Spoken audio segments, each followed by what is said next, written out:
I've got two quick things I want to talk about with you today. First up, confession time. Wave your hand if you have ever looked at the back of a book before you've got there, checked how the ending is in a book. Oh, Iwan, you never have. Iwan, never in your whole life? Never. Okay, hands up if you've done so and you're unashamed. Okay, I don't do it very often, but when I do it, it's generally because I've got to the point where I need to decide whether or not it's worth keeping reading. And what I mean by worth it is, are all the stress and the difficulties which these characters are going through going to achieve anything? I think I was burnt because I read a novel once, a famous Australian author, about a man looking for his lost wife. And the conclusion was that he didn't find her. And I got to the end and thought, I have gone through all that with these characters and we've got nowhere. And I wasn't conscious of the character, finding anything in terms of great learning or anything. We just got nowhere. So for me, at the end of the book, is there some sign of hope? There's that acronym that you see somewhere now, the HEA books, which are the happily ever after books. For me, happy or sad isn't nearly as important as whether it's hopeful ever after. There has to be some form of we have got somewhere and we have somewhere to go. Now, you may not agree with me, but that's kind of how I feel when I'm working through my books. And it reminds me of a famous saying of Nietzsche, which is probably the only thing of his that I agree with, where he said, he or she, who has a why to live for can bear almost any how. If there's something we're heading for, if there is some reason for what's going on, if there's some hope, some future to strive for that is strong enough, then we can cope better with how we get there. Now, Viktor Frankl famously used and adopted that saying himself when he was looking at how people survived concentration camps. And again, he found that the people who made it through to the end, not discounting the ones who were just killed, but the ones who survived were those that had a strong enough reason at the end to survive for. So as we come to these hard sayings of Jesus, keep in mind that Mark, who's writing it, had peeked at the last page, right? Or at least the last pages of this first book in the series, because Mark knew, as Jesus knew, that yes, there would be a taking up of the cross, but there would also be a rising again at the last day. The bringing of life into death, new creation into the old. Jesus knew that there was a goal, there was a purpose, and that there was also hope beyond that goal and purpose. And that meant that whatever happened while he was fulfilling it, he could do it. He could cope. So here's my first area to think about. And when I finish talking, this is going to be the first thing I want you to reflect about with each other. When have you had such a strong why that you've been able to cope with the how? And do we have a strong enough why to help us deal with what's going on now? Have we grasped the why that drove Jesus on, gave him strength to endure all the horrors that were committed? We know the ending. Is that strong enough for us? The second thing, I'm going to move back from that hopefully ever after bit ending to the hard road, to look at the hard road itself, this bit about carrying the cross on that road. I have a really bad attack of earworms frequently. That thing where you get a piece of music stuck in your brain. Mike has, for a lot of our married life, enjoyed the game of humming just one line of a tune as he walks past me in the morning and waiting to see how long it is before I sing the whole thing and then get stuck with it for days. So, I have a bad attack of that. But I think all of us, even if that doesn't happen to you, will know how difficult it is to stop thinking about something just by deciding you're going to stop thinking about it. You know, if you know you've got to stop thinking about something, it's almost certainly going to pester your head. Yeah, Barbara, you're nodding. You understand that.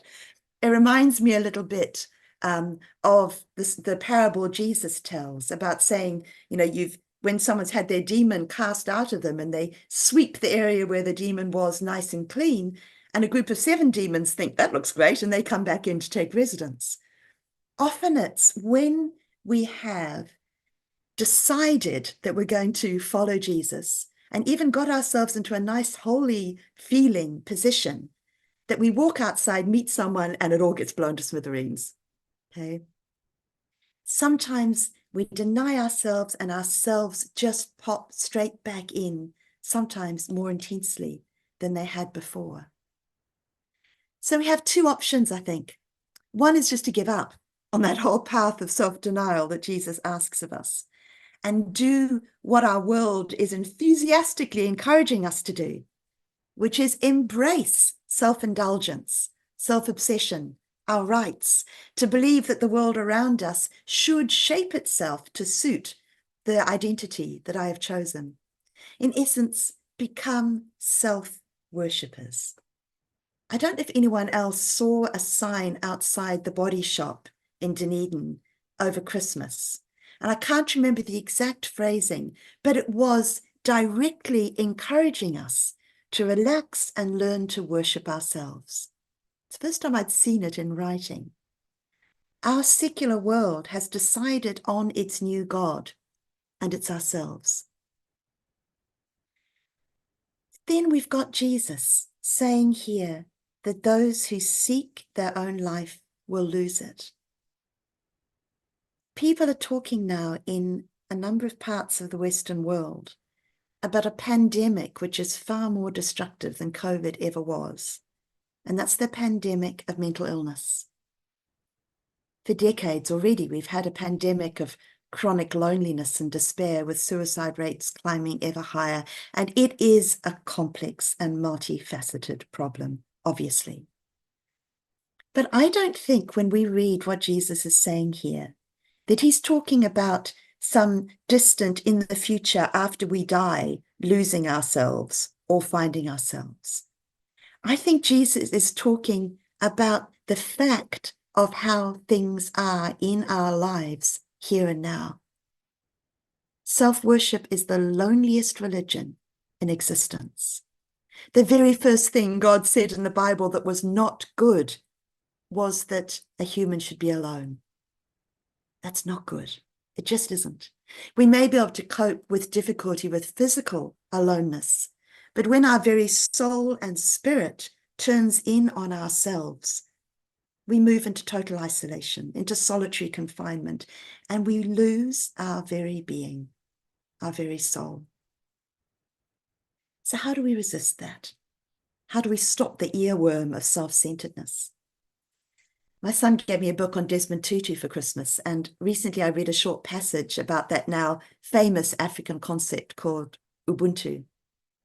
And he said it's the recognition that a person is a person through other persons. A person is a person through other persons. Now, I think the only way we fallible human beings can deny ourselves is if we fill that space with concern, attention, and love for others. Otherwise, the very act of trying to deny ourselves can make us more self-obsessed. Am I denying myself? Have I done that right? No, forget that. Fill the space with love, attention for others. And every time we try and do that, self-centeredness will howl with disapproval and throw all sorts of warnings at us about looking after ourselves and all the reasons why we deserve care more than they do. And we have to recognize that for what it is. The struggles of the most destructive aspects of our culture, trying to wrap its tentacles around us and suck the soul out of us. And if that sounds a bit graphic, I'm sorry. But I think this is so big, we need to really sometimes use graphic images. Here's a short parable from Desmond Tutu to finish off with, really. Light bulb used to shine and glow wonderfully. Everybody was attracted to brilliant light bulb until light bulb grew with pride and arrogance.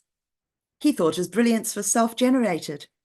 He disdained the flexes hidden away in the ceiling, which connected him to the dynamo, the source of his energy. Then one day, someone unscrewed light bulb from the socket and laid him on the table. Try as he would, light bulb just remained black and cold, and people passed him by without paying him the slightest attention.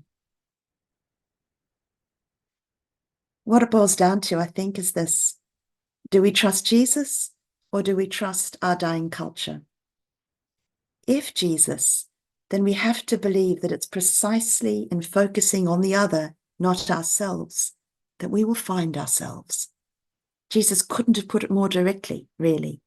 This is the path to wholeness, to life. This is the reason love is so central to all the New Testament teaching, because it is in continually risking that hard road of the cross, that hard road of love, that we're going to find ourselves. We're going to find our hopeful ever after.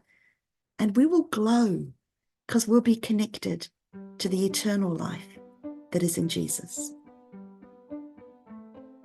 The Lord be with you.